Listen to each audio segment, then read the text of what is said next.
On today's show, the LA Clippers smacked the Philadelphia 76ers in the face for their fifth straight win. Paul George didn't play, neither did Norman Powell, neither did Kawhi Leonard. But the Clippers had the Philadelphia 76ers fans booing in their own arena. How were they able to do it? Gonna be talking about it all on today's Locked On Winning Streak Clippers.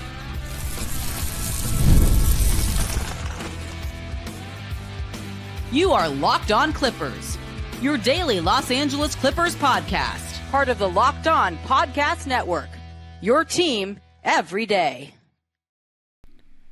Yes,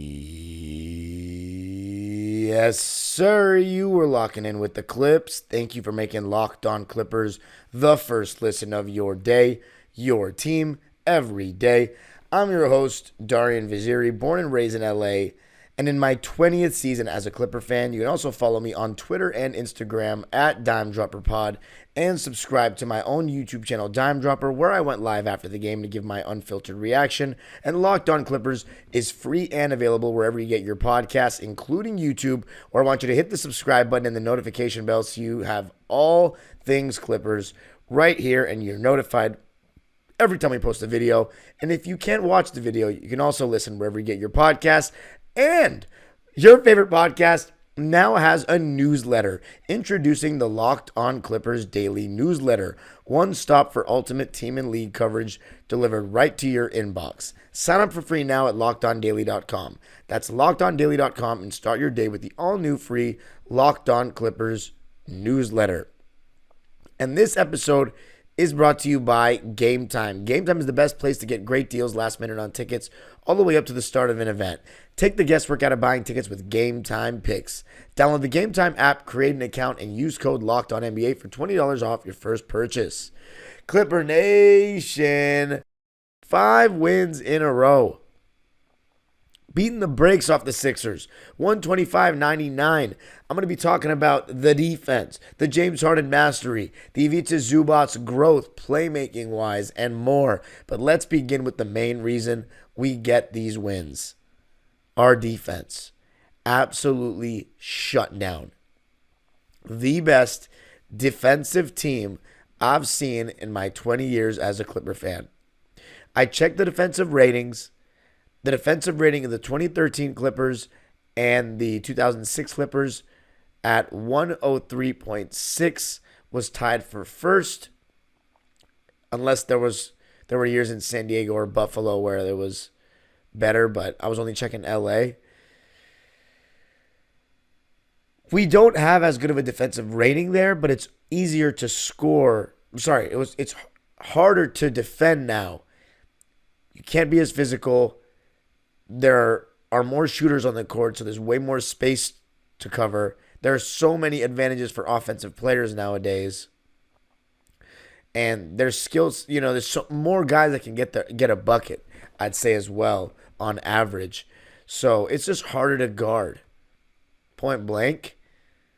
So the defensive rating, I don't know if that'll be a fair comparison for this particular Clipper team. But from my eye test, we are the best defensive team that I've seen us have. And it starts with Kris Dunn and Derrick Jones Jr. We got to give Ty Lue credit. And I'm a Terance Mann guy. But his decision to put Kris Dunn in the starting lineup instead of Terance has been huge. Because we've gotten off to some really good starts defensively and just in general because of the combination of Kris Dunn and Derrick Jones Jr. together. The way they're able to cover ground, rotate, switch. Like if you're an offense and you're coming off a screen and you go from Derrick Jones Jr. guarding you to Kris Dunn, I mean, that must be hell. Their ability to make passing windows smaller and cover ground is amazing. Their rotation speed is fantastic. They're just everywhere. And Kris Dunn, like legitimately, we've got to be talking about first team all defense because this is what makes the all defense tricky. It all depends on how much somebody's watching. And it's fairly impossible to watch every single NBA team play like at least 50 games per se. Because for me with defense, you have to watch the games. There's no statistic, I don't care what advanced metric you throw at me, that to me accurately represents a player's defensive impact and how good they are on that end of the floor. You need to watch the games, and it's impossible to watch so many games. So the defensive player of the year and the all-defensive team, I think it's a little bit of a flawed award because I just think that stats offensively are easy to keep track of. But, I know that's not necessarily a popular opinion, but that's how I feel about it. So, like, for example, me saying that Kris Dunn should be first team all defense, my opinion doesn't mean jack because I watch the Clippers every single game, but I haven't watched every other team even close to every single game. But let me just say this. Hypothetically, if I were to watch every single game of the NBA, I would have a hard time believing I could find 5 defenders that have a bigger impact than what Kris Dunn is having right now. His ability to be everywhere in a game on that end of the floor is amazing. Let's start with his on-ball defense. Just your basic, I shouldn't say basic, but he's just great at moving his feet. The pure fundamental aspect of defense as a guard, move your feet side to side. He uses his hands very well so that off ball, as I said last episode, if your passes aren't pinpoint, he's getting a hand on it. He uses his hands when he's fighting over screens on dribble handoffs and often gets a deflection or that'll lead to a steal. He talks on D. His ability to read where passes are going and shoot the gap is unbelievable. And Jim Jackson even gave him a shout out for that in this game, talking about he has, free safety tendencies. So it's well known now that Kris Dunn's anticipation off the ball is elite and his defense off the ball is elite. I mean, his screen navigation, not even just with on-ball screens, but with off-ball, I mean, he was getting through those staggered screens, which are 2 screens. Like, it was, I couldn't even believe what I was watching. He's throwing himself onto the floor. And yes, this has been a rant about how great Kris Dunn is. He deserves it. I might have to get his jersey, that red jersey. I was saying Norman Powell, but Kris Dunn, he sits down. He's setting a tone for this team on that end of the floor. And when you pair him up with Derrick Jones Jr., the amount of athleticism you have there is phenomenal. Their ability to turn defense into offense by just getting down the floor is great, especially Derrick Jones Jr., who had a fantastic game. And also they have Zubac behind them, and James Harden plays better defense next to them, or just even, I should say, looks better next to them because they have such an incredible ability to cover ground, help, recover. It's just awesome to see. We're on a string right now defensively. We've got teams in hell. It's unlike anything I've ever seen for this franchise. My favorite team, the LA Clippers. Your favorite team, the LA Clippers. We're defending at a high level. Derrick Jones Jr. and Kris Dunn are at the forefront. Kris Dunn had 9 points, 3 rebounds, 1 assist, 2 steals, and a turnover in this game on 4 for 5 shooting and made his only 3 in just 23 minutes. And he was a plus 38 in 23 minutes. We were up 39-27 after 1 and never looked back. We were up by as many as 31 in the game. But the first half, 19.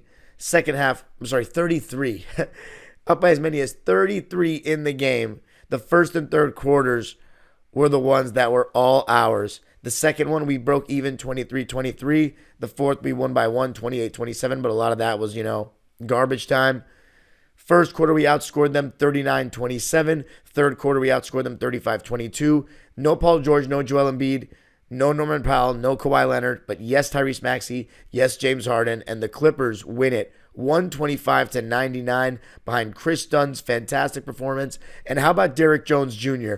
18 points, 18 points, 3 rebounds, 2 assists, 3 steals, 0 turnovers, 7 for 10 from the field, made his only 3, and was 3 for 4 from the foul line in 25 minutes. Coming up, going to be talking about how Derrick Jones Jr. was able to have such a good offensive game, and James Harden. he was hearing the boos, but by the end of the game, the Wachovia Center, the Wells Fargo Center, was filled with empty seats, and those boos were nowhere to be found.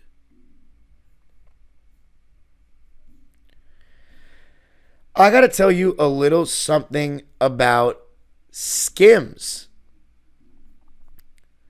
You know, some underwear is a very important part of your daily wardrobe. Some pairs can feel too tight, some too loose. When I found out Skims was making underwear for men, I have to admit, I was pretty excited. Even though I wear underwear every day, I have not switched up the type of underwear I bought in the last maybe year or two. For those who haven't heard yet, Skims now offers men's underwear, and I'm here to tell you it's worth the hype. As you know, I'm exercising a lot, whether it be basketball or at the gym, but I've never liked wearing that synthetic feeling workout underwear, especially when I'm done at the gym.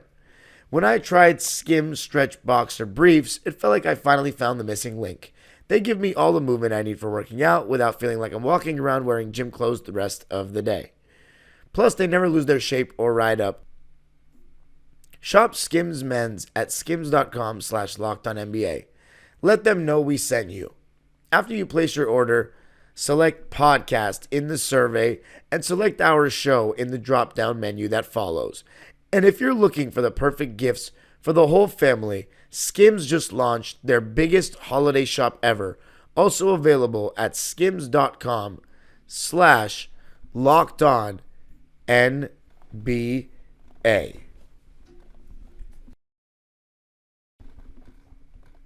All right. So, James Harden. He set the tone in this game immediately because what this game was our best our best quarter scoring the ball this season. 39 points in the first quarter. Our season high. We scored 62 points in the first half. And James Harden was the one that set the tone. Knocked down his first three of the game off an incredible possession of ball movement, our first field goal of the game. And then he had an and one. He had a pull-up three going left, stopping on a dime. So one thing about James Harden, he has struggled shooting the ball so far this season, and we've still been able to win games. If he starts really finding a rhythm, and now you're starting to see a little bit of that, getting more comfortable scoring. He's getting by guys left and right. You know, he really is right now. And he starts shooting efficiently. It's going to be scary out here. It's going to be scary because he's doing a great job getting guys shots, and the defense is so good. And he's even stepped it up defensively the last couple of games. But I thought he set a great tone in that first quarter with 12 points. Got fouled on so many threes in this game. I mean, I couldn't believe it. And by the way, Yabusele was playing the 5 for them, so it was a lot of small ball. So you know they're going to switch a lot, which allowed James Harden to kind of mismatch Hunt and get what he wanted. But he just set a great tone offensively for us, and he's just carried the load offensively throughout the season. No Norman Powell. That means James Harden has had to step up, and he has. 3-0 without Norm. 3-0. I mean, it's amazing. We're now 11-7 on the season, and James Harden is the MVP of that story for me, because even though the defense has been the star, without James Harden, we don't score. We don't create good shots. It's that simple. We went on an 11-0 run at one point of that first quarter, and James Harden was at the forefront of that. I thought Amir Coffey also gave us some solid minutes there as well. He had, let's see what Amir Coffey had. 7 points, 3 rebounds, 2 assists on the game, no turnovers. So he and Derrick Jones Jr. with no turnovers. Nicholas Batum, no turnovers. Mo Bamba, no turnovers. Gotta love that. But Amir Coffey, 2 for 5 from the field. His only shots were threes. And look, I think Amir's that was his first game not in double figures without Norman Powell. But I think all things considered, not only is he having a very good season, he stepped up in the absence of Amir. Because on the defensive end, he's solid as well. He's done a great job with ball denial throughout this season. not letting guys catch the ball, making them have to move harder off the ball to get a clean catch, or to get open, I should say. But James Harden is the conductor of it all. In this game, he had 23 points, 2 rebounds, and 8 assists. Did a great job finding Zoo, whether it be when he got blitzed in pick and roll or just on the roll. But let me just tell you the extent of James Harden's gravity, so to speak. Nick Nurse prides himself on being a coach that likes to take away the first option. He was going box and one at some points on James Harden. And a lot of people get isolation with a defense loaded up in help confused with box and one. It is very rare where teams are running a box and one in the NBA where one guy is following another guy around and then there's a 2-2 zone essentially being played, a box. Boxes and elbows really, or in the NBA case, a little further up because guys can shoot. James Harden still garnering that kind of attention at age 35. That's pretty impressive. And I remember Amir Coffey hitting a corner three on one of the possessions where he was being guarded in that box and one.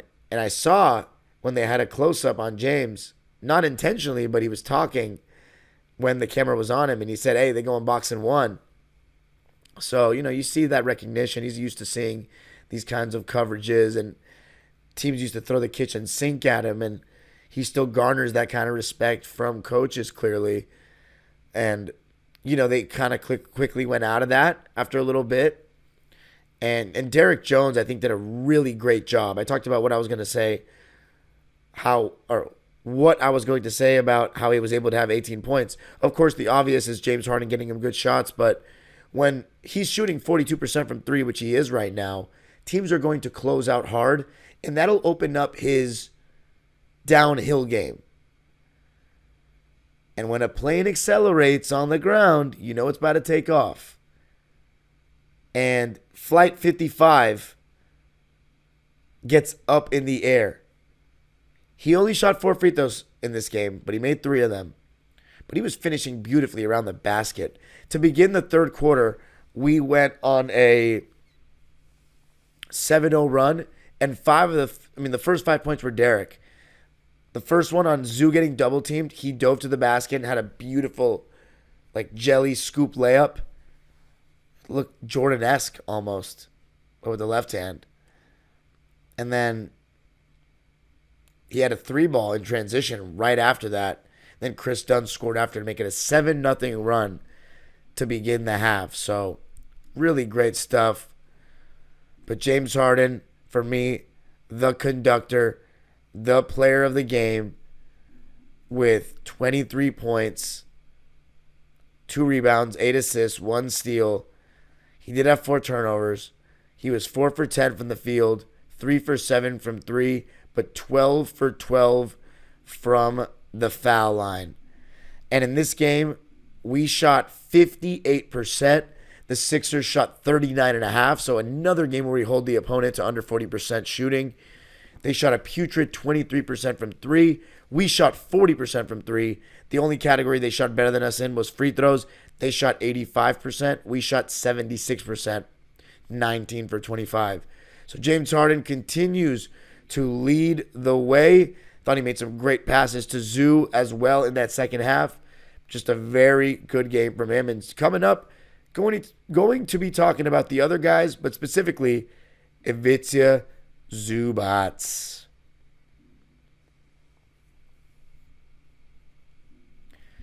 I got to tell you a little something about FanDuel.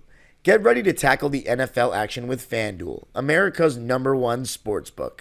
Because right now, new customers can bet $5 and get $150 in bonus bets if you win. The FanDuel Sportsbook app gives you everything you need to place live bets on the NFL all in one place.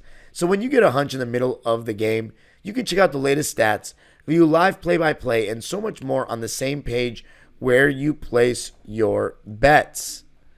As far as NFL bets on FanDuel, we got Monday Night Football, Baltimore Ravens at Chargers at SoFi Stadium. The Ravens are -2.5. Go place your bets on that. And where do you do that? FanDuel.com. You'll get started with $150 in bonus bets if you win your first $5 bet. That's FanDuel.com. Never waste a hunch and make every moment more with FanDuel, an official sportsbook partner of the NFL. I got to tell you a little something about Game Time. Game Time is the best place to get great deals last minute on tickets. And you know a sport I love watching live? Hockey. The NHL is sick. I love the Kings. There's nothing like going to a hockey game. It's the biggest difference in terms of watching a sport live versus on TV, bar none. And Game Time has tickets for all events, not just the NHL, not just sports. But also, Game Time has a new feature called Game Time Picks that makes getting tickets to see your favorite teams play live even easier.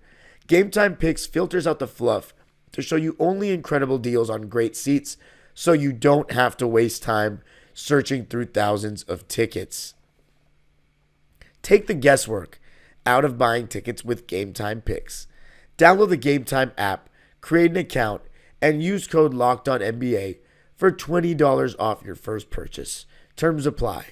Again, create an account and redeem code LOCKEDONNBA for $20 off. Download Game Time today. What time is it? Game time.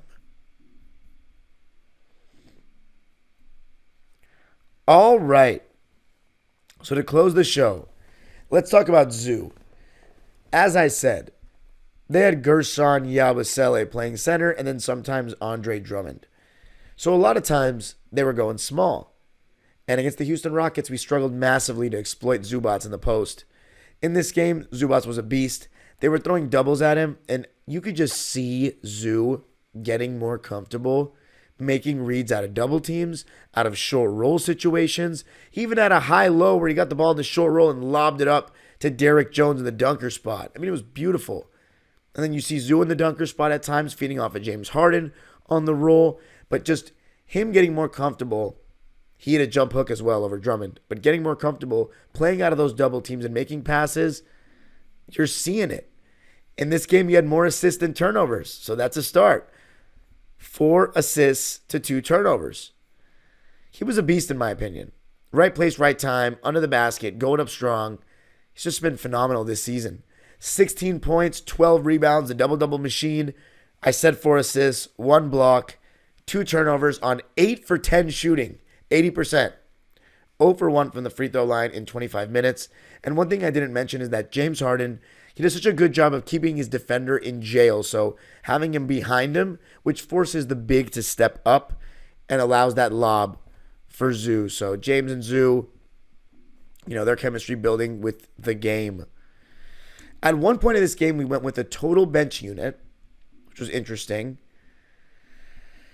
Terance Mann and Jordan Miller. Now, this is an interesting conversation. Jordan Miller looks better right now than Terance Mann. Terance Mann still looks a little unsure of himself offensively. I'm happy to see that he's making the 3 ball lately. He was 1 for 2 in this game from deep. And in the second half, he played very well. Got some opportunities in transition. He was 5 for 6 on the field, had 13 points. But in the first half, he actually was part of the lineup that had our lead reduced. And there were just times where he was kind of dribbling aimlessly, whereas Jordan Miller dribbles with a purpose and with intention and gets 2 feet in the paint frequently and has an amazing touch around the basket. If Kawhi Leonard was to come back,